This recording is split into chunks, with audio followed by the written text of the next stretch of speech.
Hi guys, what happens when you buy one of the crappiest, worthless, useless, most broke down house that you can find? And we're talking about old, broken, mold infested, roof leaking, faucets dripping, AC not working, fence falling apart, toilets not working, windows broken, doors not closing, jungle gardens, faulty electrical outlets, garage wall full of holes. So basically nothing short of a beautiful mess and plenty of regrets.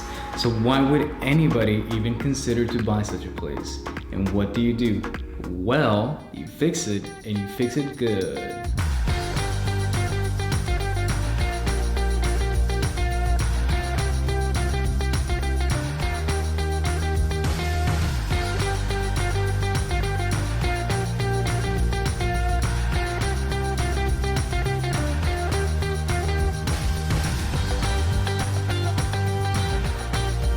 Hi guys, I'm Kevin Alexis, and I actually have one of these houses that needs a major renovation. So recently I became a new homeowner, and at the beginning when I was looking for a new house, I wasn't exactly looking for an old broken down house that would need major repairs. Like most intelligent people out there, I was actively avoiding houses that would run into major costly repairs. And like everyone else out there, I wanted something new, something modern, something warm, something cozy. I like things that are open, has lots of light, and of course feels like home. And most importantly, something that was not going to give me a lot of headaches. Trust me when I say this, I was not looking for a fixer-upper. But when I saw the house, I saw a lot of potential.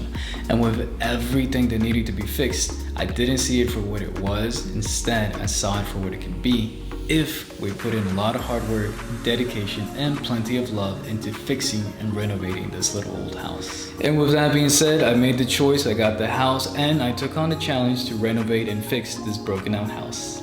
So now let's take a look at the house and let me show you exactly what I'm talking about. Let's go.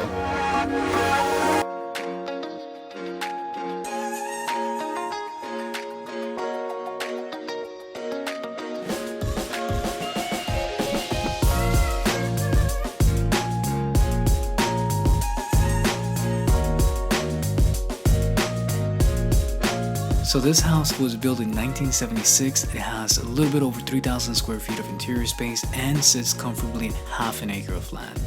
This house has 4 bedrooms, 2.5 bathrooms, 2 living rooms, 1 formal dining room, 1 small breakfast table area, 2-car garage, small patio by the kitchen, an outdoor deck that used to be a swimming pool, and plenty of space both inside and outside.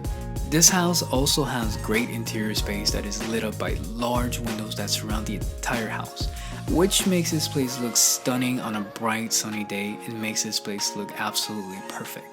However, since it's a little bit old, the house does come with a lot of problems.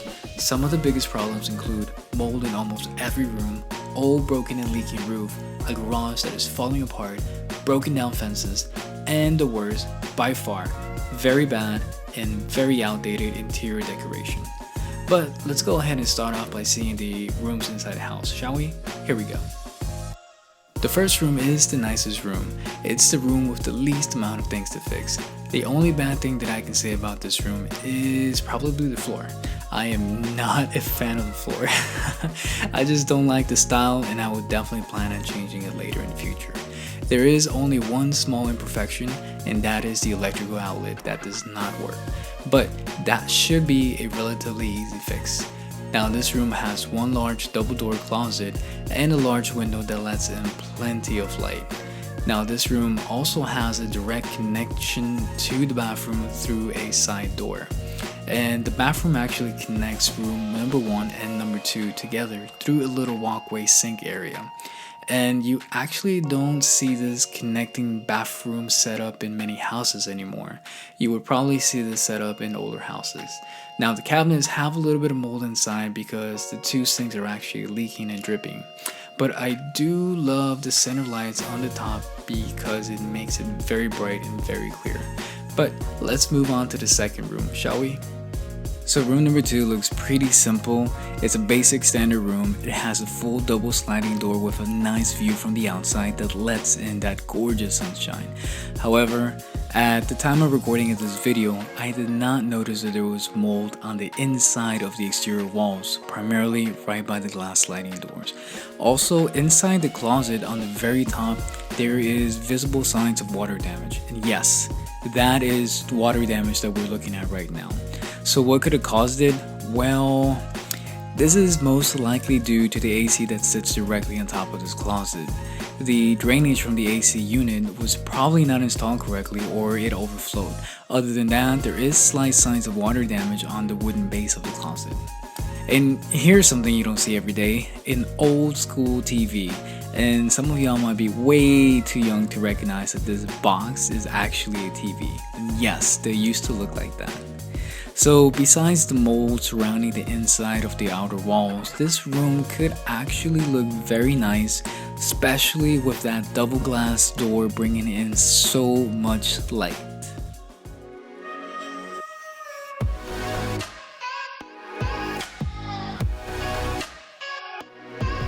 So now, room number 3, the actual visible nightmare. So this room has mold basically everywhere. Every single wall has mold in this room. Let's take a look at this section. You can actually see where the wood is actually rotting and decaying because there's so much mold and so much water damage and humidity. And there's some sections where you can actually see the paint cracking and chipping, and the mold has actually taken part of the paint now. It actually looks like it has penetrated the paint and is starting to grow on the outside. And let's go ahead and take a look at this little access point to the water pipes. So this is the bathtub that sits in the master bedroom bathroom. And there was clearly leakage here that nobody took care of, and the water damage just kept occurring, and the water was just leaking and nobody just took care of it, and you can clearly see the mold growing. And did you guys check out that little hole in the wall when we first opened that door? Right there. Yes, that right there.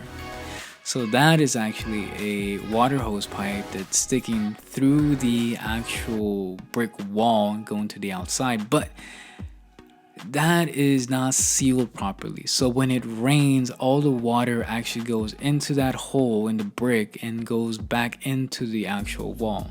So that's why we have a lot of water damage, well, a lot of mold growing in that section. Also on this other side of the wall, there, and that's a dead cockroach, by the way. On this side of the wall, this is actually behind the laundry room. So there was actually leakage, water leaking from the pipes that go to the washer and dryer, or primarily the washer. And that actually connects to the ceiling. So the ceiling itself was probably leaking as well. And you can actually see clearly the sections where water damage occurred on the ceiling. And check this out, there's actually a wasp nest inside the AC. Yeah, that's actually a wasp's nest. So probably somebody left the door open for a very long time. So we can definitely tell that this house was definitely abandoned, and it was abandoned for a very long time.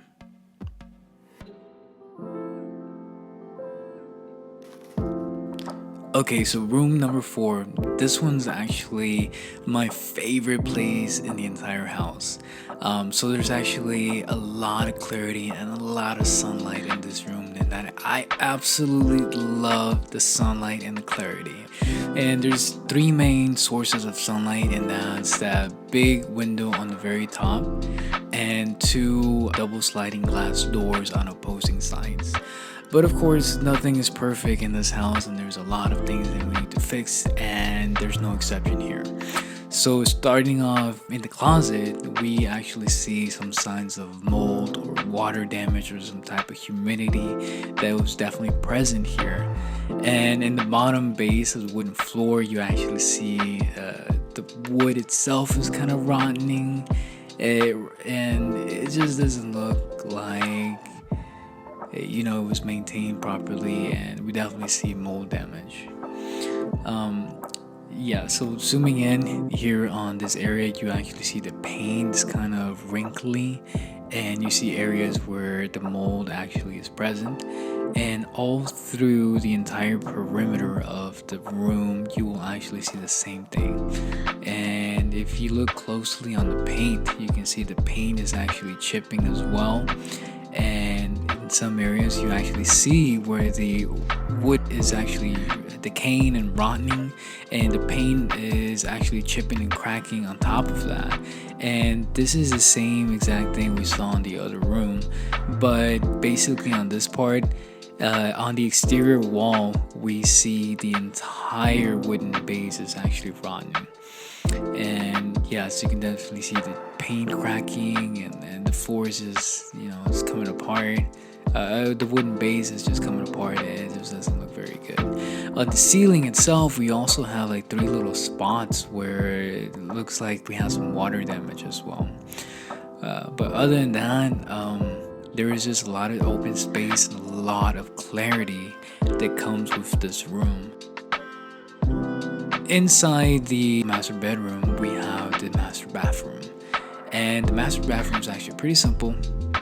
But for some reason, the master bathroom is actually split up into 3 different mini rooms, which is kind of weird. One of them is you have the shower room, the sink area, and then you have your toilet. So the bathroom area, it looks kind of like a very creepy place because the light is actually so yellow, and it looks very dark compared to the outside, and it kind of looks like a creepy place and kind of like a murder place.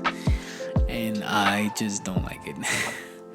But on the sink area, those 2 sinks are actually leaking as well, so you have a little bit of wooden damage on the very bottom.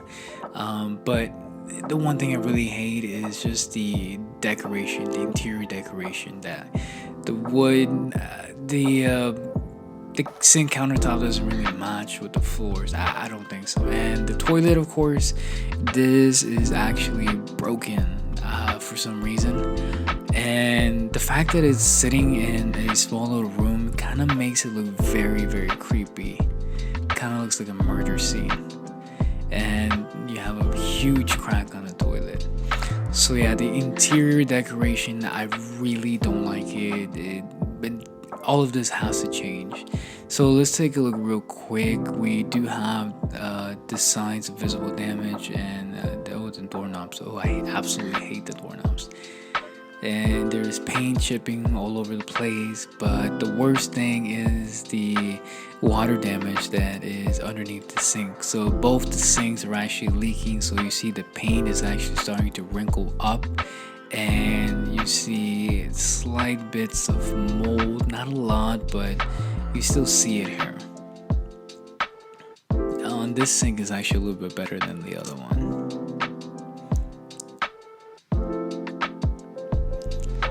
But yeah, the sink countertop is not too bad. I guess I could kind of deal with it. But the one thing I can't handle is that wallpaper, especially on the ceiling. I completely hate it. Let's check out the living rooms. This house has 2 living rooms, both with giant windows all around. The main living room has 3 giant windows up top, which I have no idea how I am going to clean that, to be honest.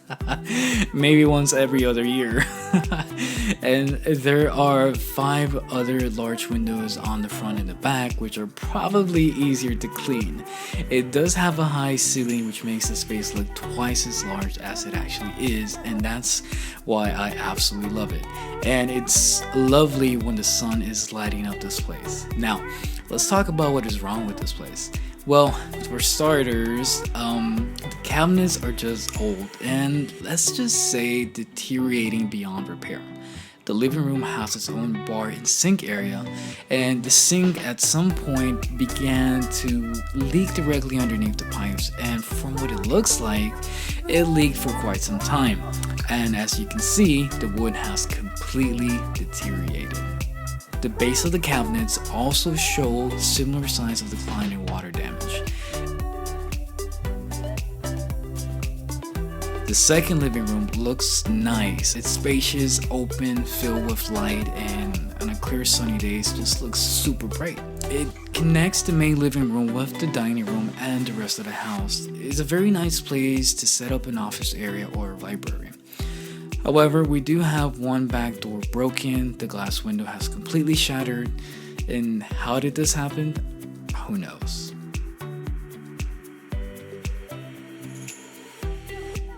Now for my favorite place I love to hate, the kitchen.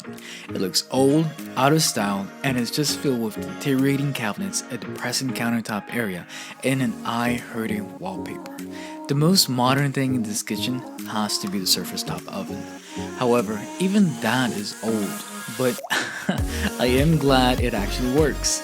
Now, the sink area looks very depressing. The pink color of the countertop clashes with your eyes and screams out a sense of darkness and depression. There are cracks on the sides, evidence of a possible water damage, and the countertop is so dirty, it looks like it's never been cleaned before. The colors just don't work. It makes everything look dark, even on a clear sunny day.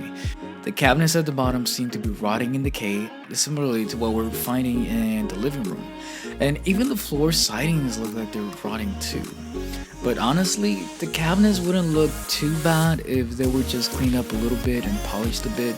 But the wallpapers, however, it's absolutely unfixable. I'm sure that they may have been fine in the 70s, but we've learned what not to do since then, and the color scheme just does not work.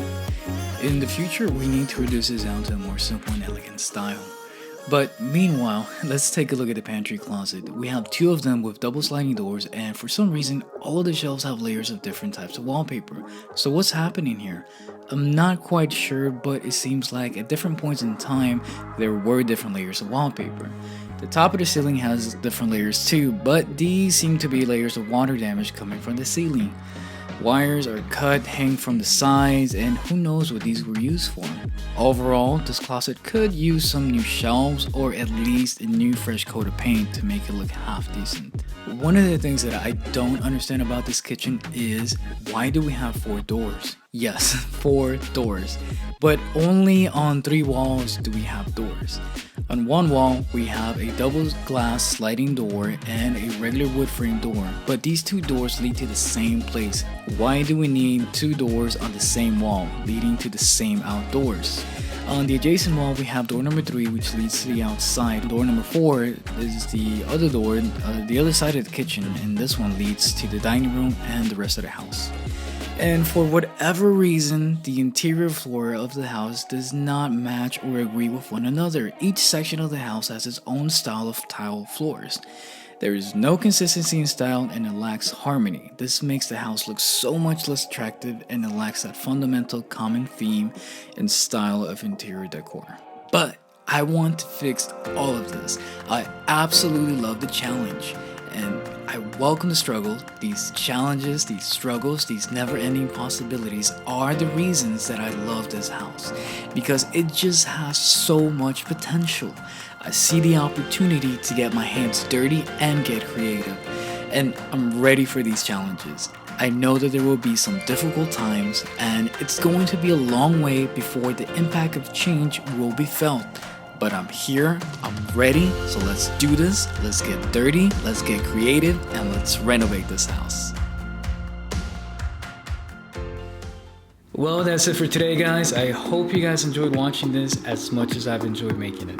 And as you can tell, there's a lot of work left to do, so there'll be a lot more videos coming soon. And until next time, I'm Kevin Alexis, and I'll see you then. Bye-bye.